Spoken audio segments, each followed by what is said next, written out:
الاهلي بيفوز على الاتحاد السكندري بنتيجه كبيره. كلنا متفقين ان الاهلي الشوط الاول قدم شوط عالمي، سجل 3 اهداف اجمل من بعض وقدم اداء ممتاز جدا. لكن الشوط الثاني الاهلي ما كانش في افضل حالاته، في الشوط الثاني بالاخص في بدايته كان فيه تراخي نوعا ما.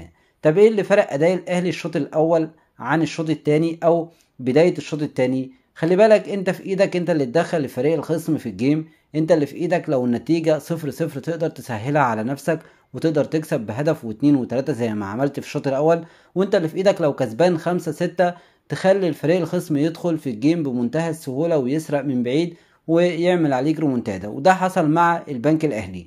اللي بيخليك او اللي فرق اداء الاهلي الشوط الاول عن الشوط التاني الجدية، الاصرار على المكسب، الاصرار على ان انت تخلص المباراة من بدري. كمان استخلاص الكرة بشكل سريع جدا، الضغط الشرس، كان في جدية واصرار من اللعيبة داخل الملعب الشوط الاول ان هي تقدم افضل اداء عندها.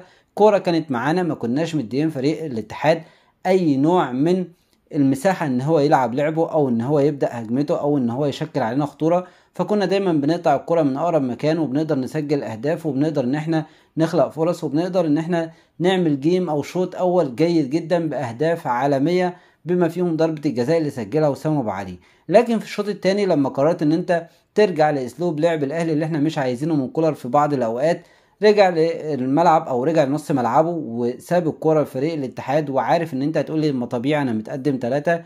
لا، مش طبيعي ان انت متقدم 3 والفريق اللي قدامك واقع ان انت تتراجع وتسيب الكرة لفريق الاتحاد وتسيب الاتحاد يدخل في الجيم. وده اللي حصل وسجل هدف فيك وانت ما كنتش في افضل حياتك. مصطفى شوبير طلع كرة في بداية الشوط الثاني قبل الهدف على طول، وكان ممكن ان انت تستقبل هدف تاني وتلاقي فريق الاتحاد عادي جدا زي فريق البنك الاهلي بيدخل في المباراة وبيعمل عليك رومونتادا. فده احنا مش عايزينه.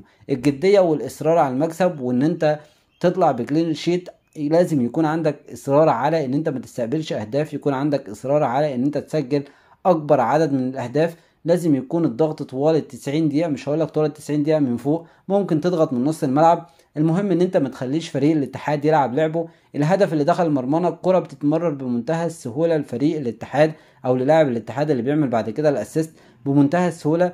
لو في جدية مفيش تراخي ما كانش الاتحاد هيسجل فيك اهداف، كنت هتطلع بنتيجة كبيرة من غير ما تستقبل اهداف. الاهلي النهارده قدم مباراة كبيرة جدا، بعيد عن زي ما قلت الجزئية، بس ده بيعرفك ازاي الاهلي بيخسر نقاط او بيخسر ماتشات بسبب نوع من التراخي في بعض الاوقات في المباريات.